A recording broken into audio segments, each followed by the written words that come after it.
Kitab Hakim-Hakim. Ingat setelah Yosua memimpin suku-suku Israel masuk ke tanah perjanjian, ia berseru agar mereka tetap setia pada perjanjian mereka dengan Allah, yaitu dengan mentaati perintah-perintah dalam hukum Taurat. Dan jika mereka melakukannya, mereka dapat menunjukkan kepada bangsa-bangsa lain siapa sesungguhnya Allah Israel itu. Nah, kitab Hakim-Hakim diawali dengan kematian Yosua, dan pada dasarnya menceritakan tentang kegagalan total bangsa Israel.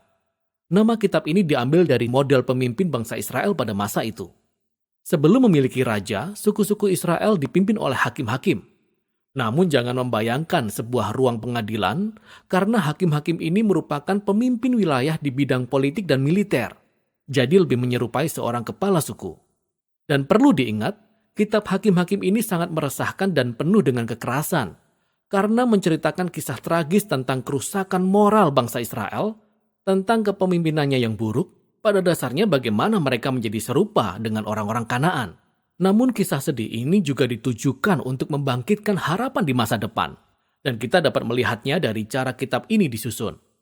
Ada bagian besar di pendahuluan yang melatar belakangi kegagalan bangsa Israel yang disebabkan karena mereka tidak menghalau orang-orang Kanaan yang masih tersisa di sana.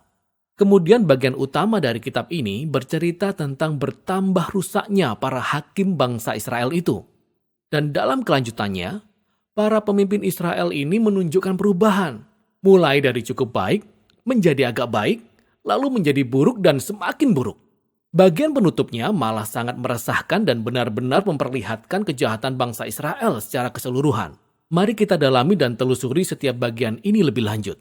Bagian pembukaan diawali dengan suku-suku Israel yang menempati wilayah mereka masing-masing di tanah perjanjian. Walaupun Yosua sudah mengalahkan kota-kota penting di Kanaan, tetapi masih ada banyak daerah yang harus direbut dan banyak orang Kanaan masih tinggal di situ. Jadi pasal 1 memperlihatkan sebuah daftar panjang dari penduduk Kanaan dan kota-kota yang belum dihalau oleh bangsa Israel dari negeri itu. Nah, ingat ya, tujuan utama dari menghalau orang-orang Kanaan ini adalah agar bangsa Israel terhindar dari kerusakan moral dan cara-cara orang Kanaan menyembah dewa dengan mengorbankan anak. Allah memanggil bangsa Israel untuk menjadi bangsa yang kudus. Tetapi sayangnya hal ini tidak terjadi. Pasal 2 menjelaskan bagaimana bangsa Israel dengan mudahnya bisa hidup berdampingan dengan orang-orang Kanaan dan mengadopsi semua kebiasaan budaya dan agama mereka. Dan disinilah kisah ini terhenti.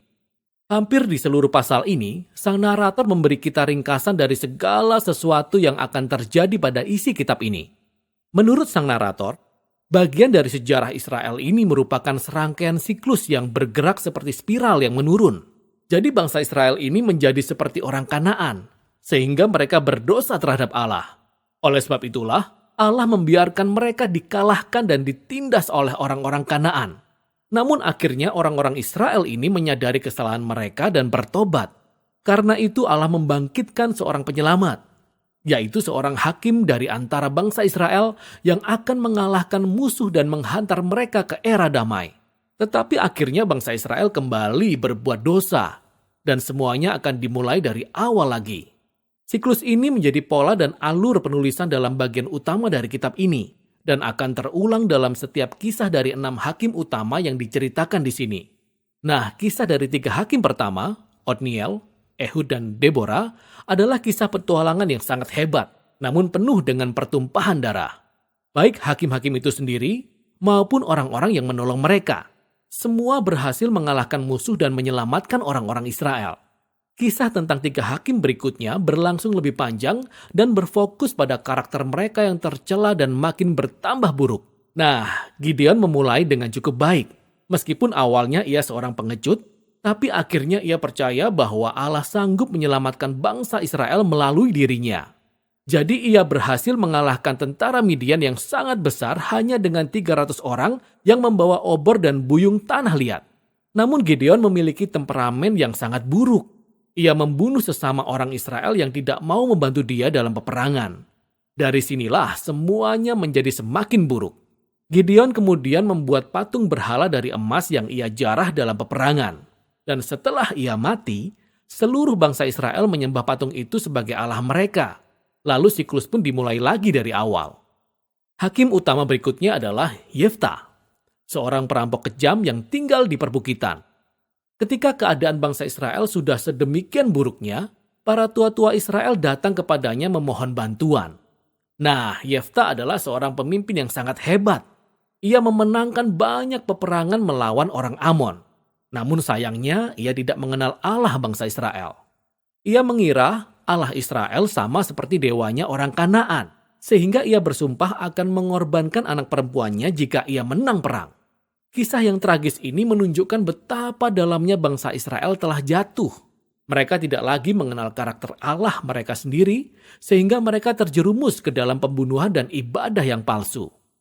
Hakim terakhir, Simson, merupakan hakim yang paling buruk. Pada awalnya hidupnya sangat menjanjikan, tetapi ia tidak punya rasa hormat kepada Allah Israel. Ia hidup dengan sembarangan, kejam, dan sombong. Simson memang memperoleh kemenangan yang brutal dan strategis atas orang Filistin, tetapi ia menang dengan mengorbankan integritasnya sendiri. Dan hidupnya berakhir dalam sebuah pembunuhan massal yang mengerikan. Nah, ada catatan singkat di sini. Kita dapat melihat sebuah tema yang berulang di bagian utama kitab ini, yaitu pada saat-saat yang menentukan. Roh Allah memberi kuasa kepada setiap hakim-hakim ini, sehingga mereka mampu menyelamatkan bangsa Israel dengan luar biasa. Nah, walaupun Allah memakai orang-orang yang sangat kacau ini, bukan berarti ia setuju dengan mereka semua atau dengan keputusan yang mereka buat. Yang pertama dan terutama, Allah berkomitmen untuk menyelamatkan umatnya. Tetapi yang Allah dapatkan hanyalah para pemimpin yang rusak ini. Maka dengan merekalah Allah bekerja. Seluruh bagian ini dirancang untuk memperlihatkan betapa buruknya mereka. Kita bahkan tidak lagi bisa membedakan antara orang Israel dengan orang Kanaan. Dan itu baru para pemimpinnya. Bagian terakhir menunjukkan bagaimana bangsa Israel secara keseluruhan mencapai titik terendah. Di bagian ini ada dua kisah yang sangat tragis. Dan kisah ini bukan untuk orang yang lemah hati. Kisah ini disusun dengan kalimat penting yang diulang sebanyak 4 kali di akhir kitab ini. Pada zaman itu, tidak ada raja di antara orang Israel.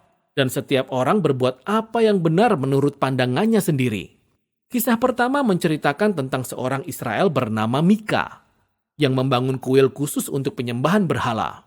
Kuil ini kemudian dijarah oleh pasukan khusus yang dikirim oleh suku Dan. Mereka datang dan merampas segalanya, kemudian mereka pergi membakar habis kota Lais yang aman dan tentram, serta membunuh semua penduduknya.